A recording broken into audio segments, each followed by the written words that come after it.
Hello guys, कैसे हैं आप सब। मैं रोहित सिंह अपने YouTube channel Rohit chemistry classes में आप सभी का स्वागत करता हूं। और आज हम लोग क्लास 10th केमिस्ट्री में धातु एवं अधातु चैप्टर से हम लोग कुछ इंपॉर्टेंट क्वेश्चन देखेंगे जो exam board UP board exam में पूछे जाते हैं और पूछे जाएंगे। जल्दी से वीडियो को लाइक कर दीजिए। और हम लोग आपके सामने क्वेश्चन लिखा हुआ है, किन अम्लों के मिश्रण को प्लेटिनम धातु को गलाने के लिए प्रयुक्त करते हैं। यानी कि जो प्लेटिनम धातु हमारी है इसको गलाने के लिए हम किन किन अम्लों के मिश्रण का प्रयोग करते हैं। तो आप सभी को पता होगा कि प्लेटिनम धातु जो है हमारी एक ऐसी धातु है, उत्कृष्ट धातु है। इसके सोल्यूशन में हम लोग लिखेंगे, इसका जो सोल्यूशन देंगे हम लोग इसमें लिखेंगे प्लेटिनम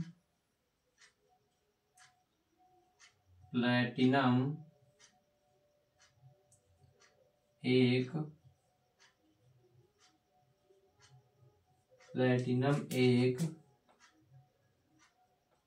उत्कृष्ट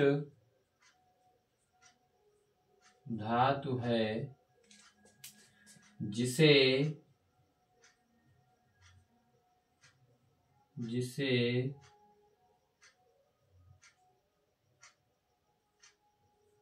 गलाने के लिए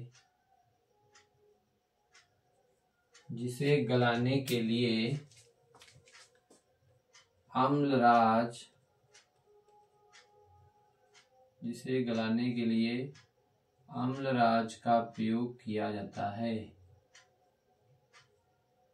जिसे गलाने के लिए अम्लराज का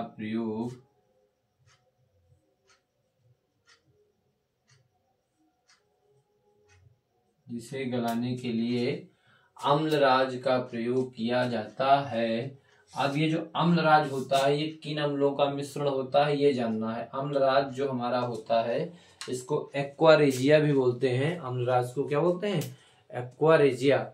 और इस एक्वारेजिया या अम्लराज का जो मिश्रण होता है ये सांद्र हाइड्रोक्लोरिक अम्ल और सांद्र नाइट्रिक अम्ल के 3:1 के अनुपात में मिश्रण को मिलाकर बनाया जाता है। ठीक है, यहाँ पर लिख देंगे अम्लराज का प्रयोग किया जाता है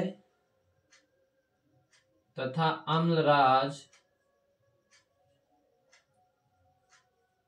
अम्लराज इसी को एक्वारेजिया भी बोलते हैं।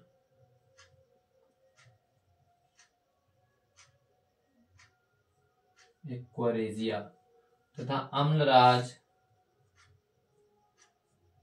को सांद्र हाइड्रोक्लोरिक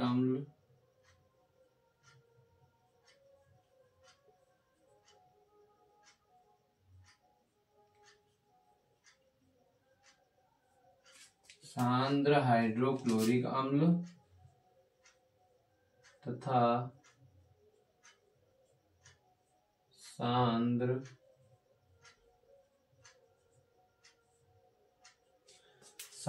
नाइट्रिक अम्ल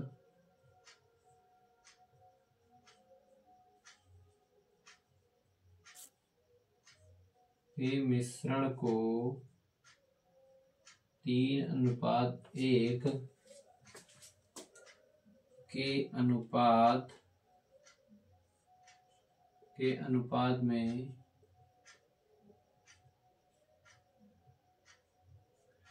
के अनुपात में मिलाकर बनाया जाता है। कौन बनाया जाता है? अम्लराज, इसे एक्वारेजिया कहते हैं।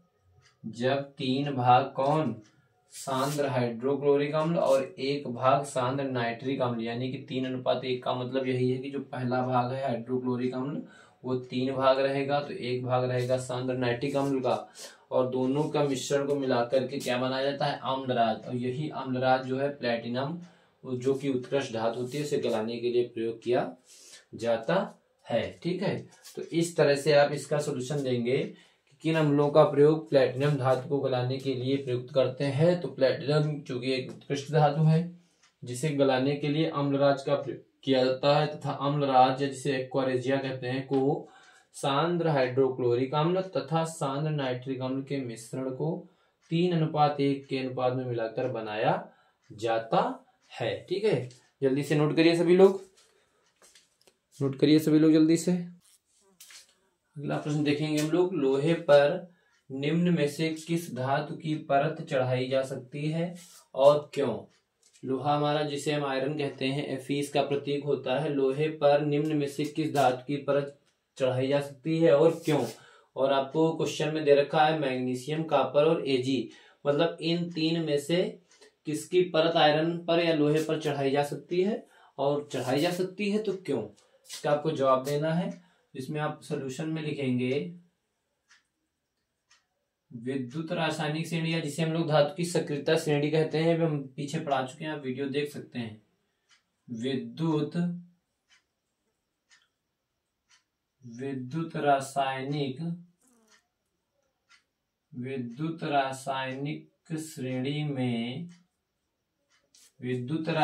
श्रेणी में ऊपर से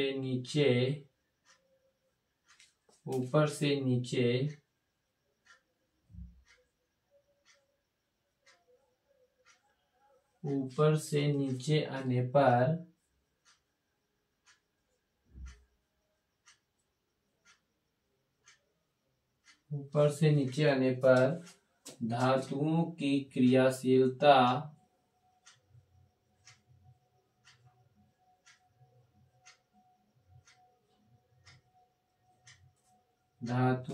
क्रियाशीलता घटती जाती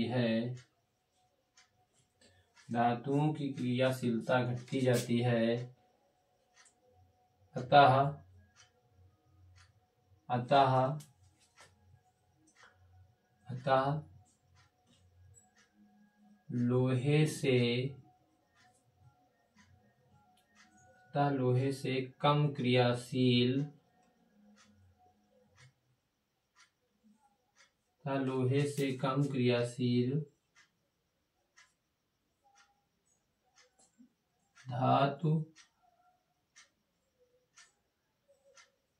लोहे से कम क्रियाशील धातु को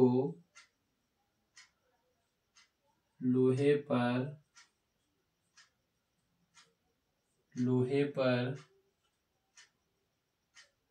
परत के रूप में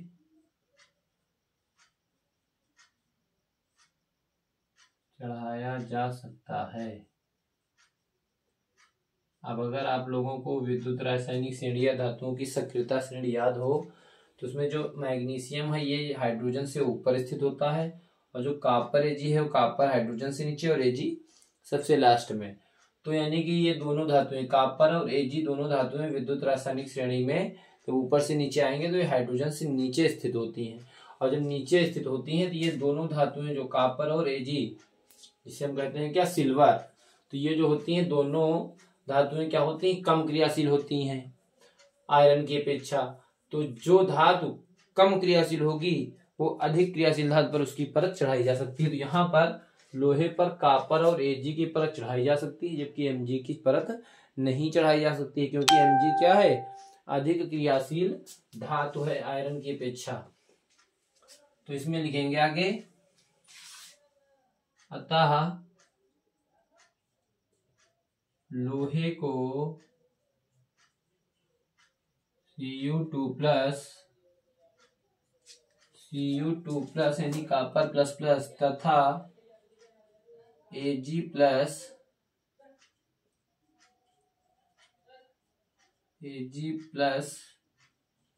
के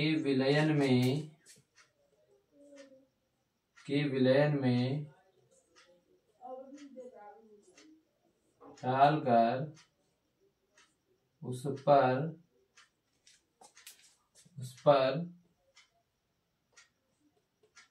कॉपर तथा सिल्वर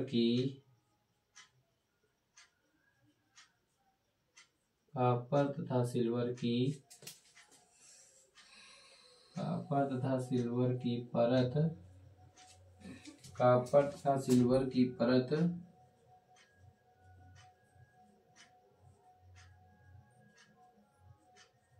चढ़ाई जा सकती है, चढ़ाई जा सकती है। तो इसका ये सोल्यूशन हमें देना रहेगा, क्योंकि विद्युत रासायनिक श्रेणी या धातुओं की जो सक्रियता श्रेणी होती है उसमें जब भी हम ऊपर से नीचे आएंगे तो उसमें क्या होता है, धातुओं की क्रियाशीलता घटती है, और जिस धातु का स्थान हाइड्रोजन से नीचे होगा वह धातु हाइड्रोजन से कम क्रियाशील होगी, और जो धातु कम क्रियाशील होगी वो अपने से अधिक क्रियाशील धातु के ऊपर परत के रूप में चढ़ाई जा सकती है। इसका ध्यान रखेंगे। जबकि मैग्नीशियम यहाँ पर नहीं, इसका भी कारण लिख देंगे। तथा मैग्नीशियम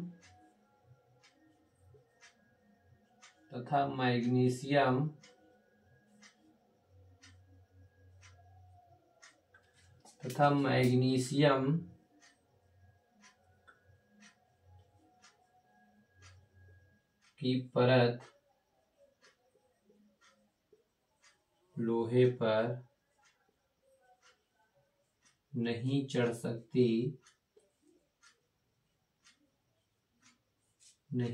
सकती,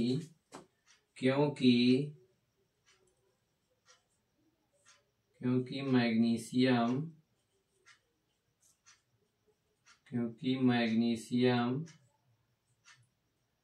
आयरन की अपेक्षा, आयरन मतलब लोहा, आयरन की अपेक्षा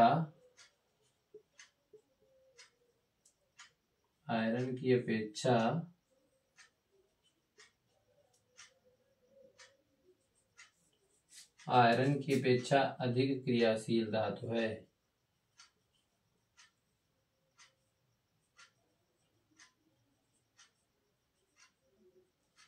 ठीक है, ये सोल्यूशन हम लोग लिख देंगे। बहुत ही पर्याप्त सोल्यूशन है इतना कि लोहे पर निम्न से किस धातु की परत चढ़ाई जा सकती है और क्यों।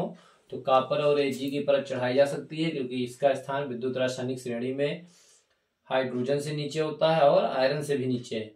जबकि मैग्नीशियम आयरन से ऊपर स्थित है, इसलिए मैग्नीशियम आयरन से अधिक क्रियाशील है, तो इसकी परत नहीं चढ़ाई जा सकती है। लेकिन जो धातुएं कम क्रियाशील हैं उनकी परत उससे अधिक क्रियाशील धातु पर चढ़ाई जा सकती है। इसका सोल्यूशन लिखेंगे, जल्दी से सभी लोग नोट करें, स्क्रीनशॉट लें सभी लोग जल्दी से। अगला क्वेश्चन है, आयनिक यौगिकों का गलनांक उच्च क्यों होता है। आयनिक जो यौगिक होते हैं जो अपने आयनों में क्या हो जाते हैं, पूरी तरह से जब जल में उनको घोला जाता है जलीय विलयन में तो अपने आयनों में टूट जाते हैं, और ऐसे यौगिक आयनिक यौगिक कहलाते हैं, और इन पर धनावेश और ऋणावेश आ जाता है। ठीक है, तो इसमें देखेंगे आयनिक यौगिकों का गलनांक उच्च क्यों होता है। इसमें सोल्यूशन में हम लोग बताएंगे। आयनिक यौगिक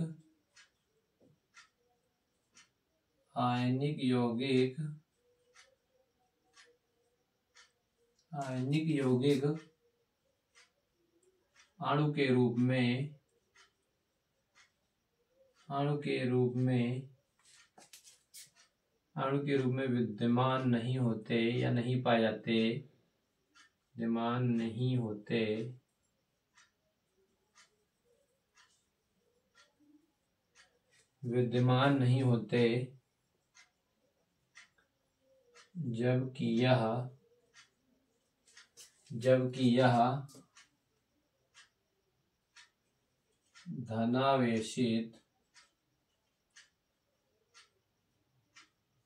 जबकि यह धनावेशित तथा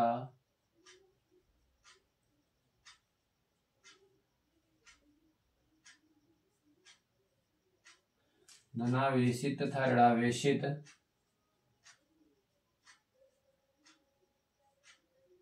आयनों का संग्रह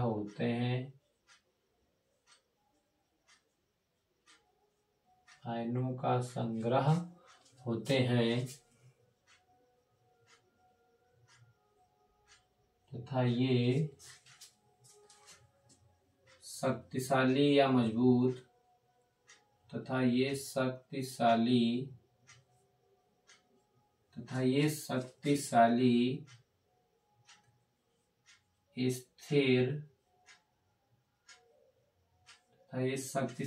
स्थिर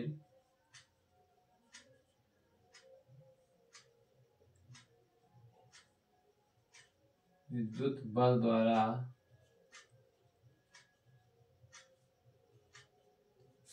आपस में जुड़े होते हैं, आपस में जुड़े होते हैं। अतः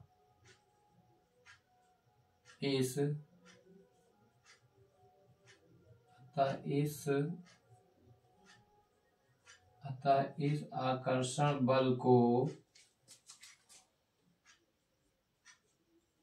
तोड़ने के लिए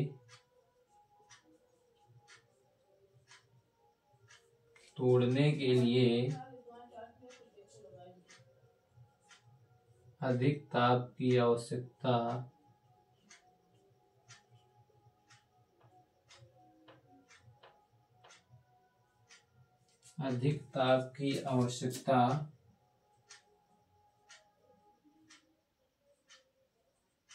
होती है, जिसके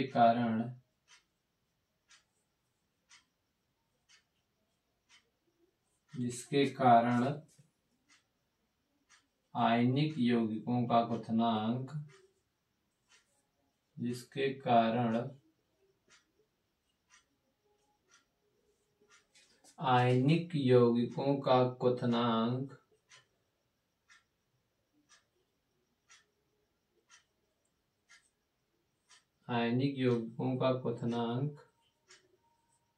अधिक या उच्च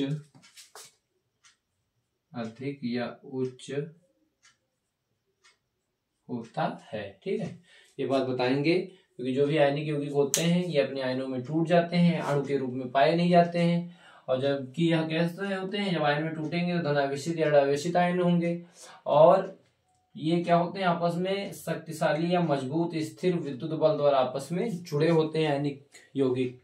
और इस आकर्षण बल को तोड़ने के लिए, क्योंकि मजबूत शक्तिशाली स्थिर विद्युत बल होता है, और इस मजबूत आकर्षण बल को तोड़ने के लिए क्या होता है, हमको ज्यादा ताप देना पड़ता है, ज्यादा ऊर्जा देनी पड़ती है, जिसके कारण से तब जाके आकर्षण बल टूटता है। इसी कारण इनका गलनांक जो होता है वो क्या होता है, उच्च होता है। जल्दी से नोट करिए सभी लोग, स्क्रीनशॉट लीजिए सभी लोग, नोट करिए। अगला क्वेश्चन देखेंगे हम लोग, अयस्क क्या होते हैं। कॉपर के दो प्रमुख अयस्कों के नाम एवं सूत्र लिखिए। तो अयस्क क्या होते हैं, अयस्क प्रकृति में पाए जाने वाले वह खनिज होते हैं जिनसे धातुओं का निष्कर्षण सरलता से एवं कम खर्चे में किया जा सके, अयस्क कहलाते हैं। बहुत ही आसान भाषा में यहाँ पर हम लोग इसका सलूशन देखेंगे। अयस्क क्या होते हैं तो आप बताएंगे, अयस्क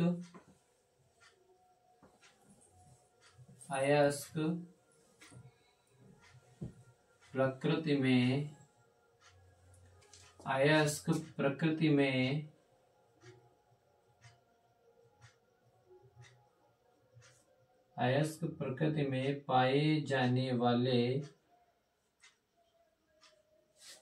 पाए जाने वाले वह खनिज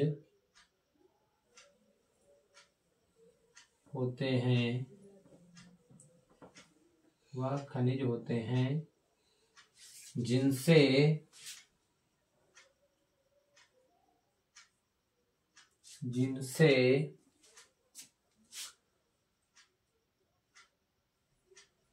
धातु का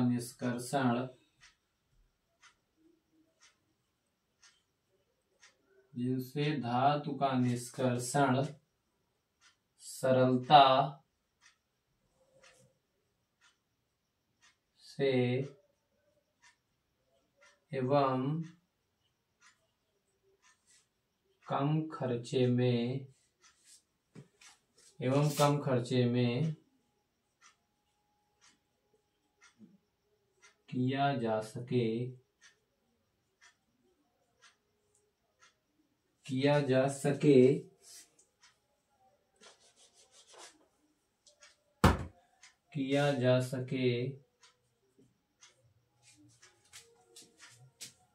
अयस्क कहलाते हैं।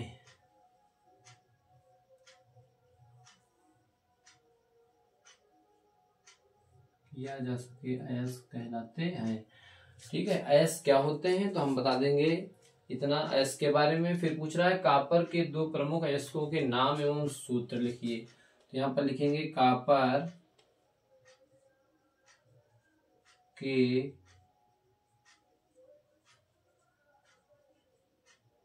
दो प्रमुख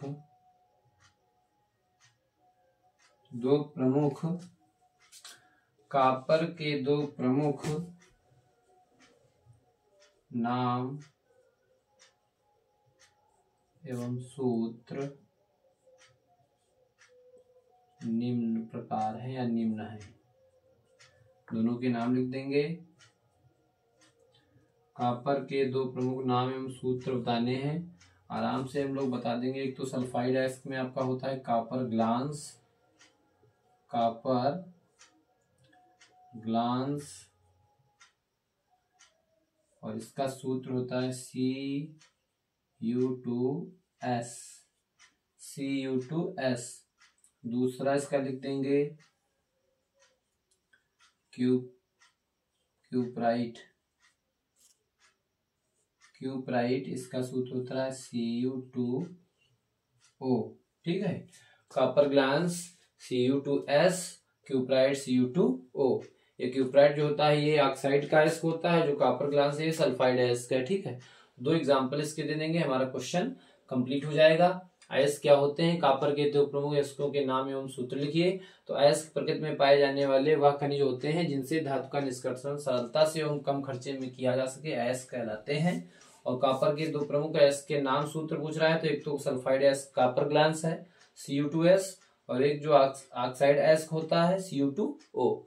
इस तरह से हम बता देंगे दो नाम और सूत्र। ठीक है, जल्दी से स्क्रीनशॉट लीजिए सभी लोग, जल्दी से नोट करिए।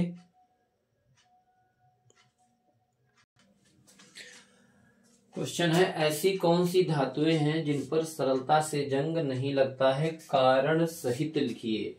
मतलब ऐसी कौन सी धातुएं हैं, आप लोगों ने धातुओं की सक्रियता श्रेणी या जिसे विद्युत रासायनिक श्रेणी कहते हैं आप लोगों ने पढ़ रखा है, तो वहीं से क्वेश्चन बना है। ऐसी कौन सी धातुएं हैं जो सरलता से जिन पर जंग नहीं लगता है, कारण सहित लिखिए। सीधी सी बात है, ऐसी धातुएं जो क्या होती हैं, बहुत कम क्रियाशील होती हैं। क्या होती हैं? बहुत कम क्रियाशील होती हैं। ऐसी धातुओं पर आसानी से जंग नहीं लगता है। ठीक है, तो इसका सोल्यूशन हम लोग लिखेंगे। इसका जो हल हम लोग देंगे, आंसर देंगे अपना सोल्यूशन में, इसमें लिखेंगे ऐसी धातुएं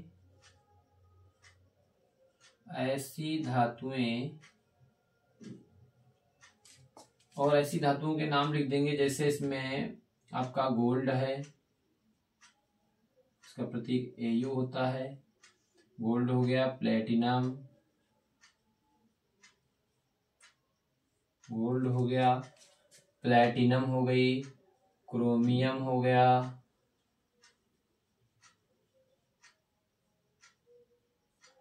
क्रोमियम हो गया, और आपका चांदी भी हो गया Ag।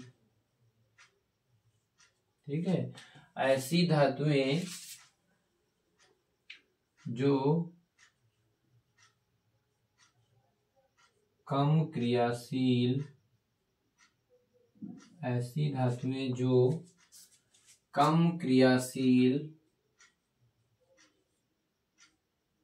ऐसी धातुएं जो कम क्रियाशील होती हैं,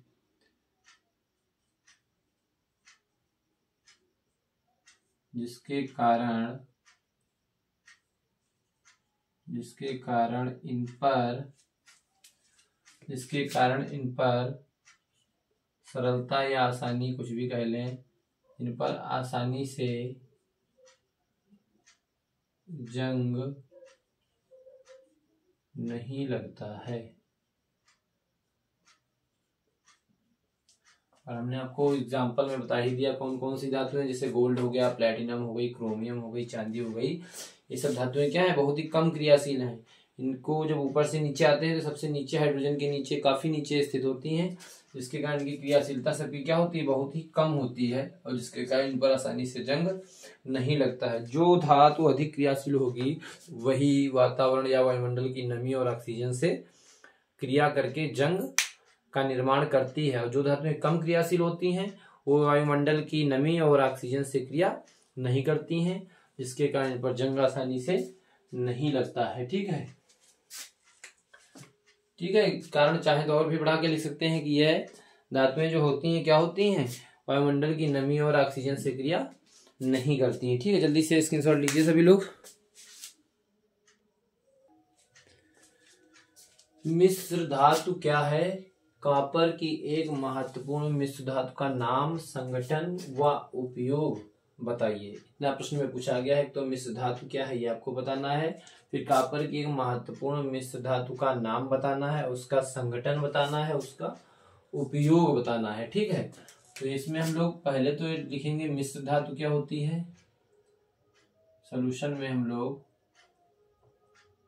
मिश्र धातु में लिखेंगे दो या दो से अधिक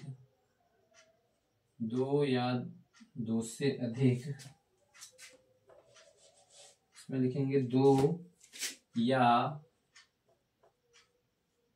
दो से अधिक धातुओं की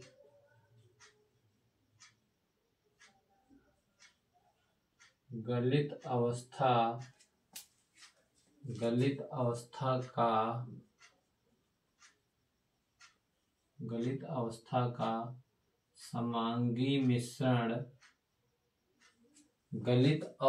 का समांगी मिश्रण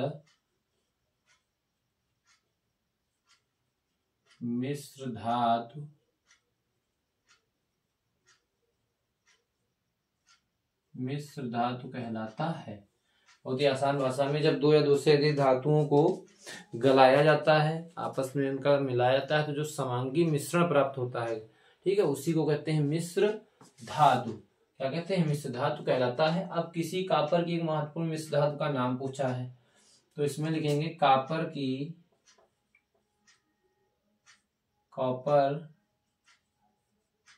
एक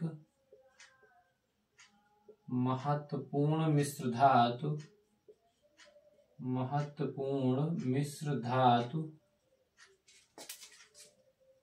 क्या है? गन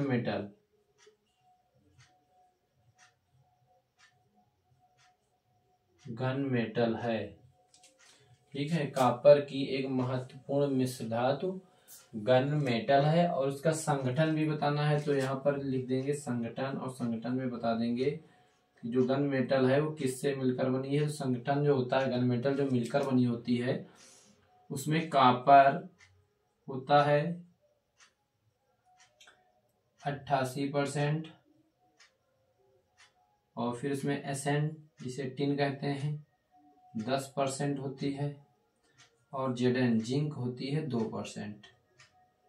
ठीक है, इस तरह से गन मेटल का निर्माण होता है कॉपर, टिन और जिंक से।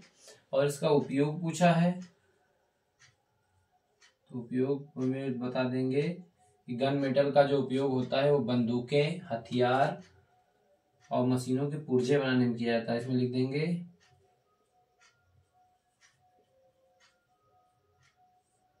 गन मेटल का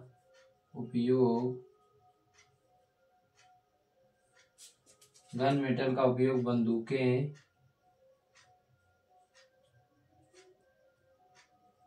हथियार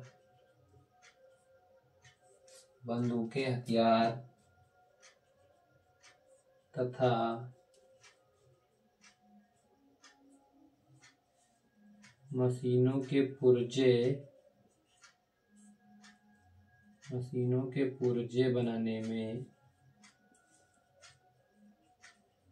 मशीनों के पुर्जे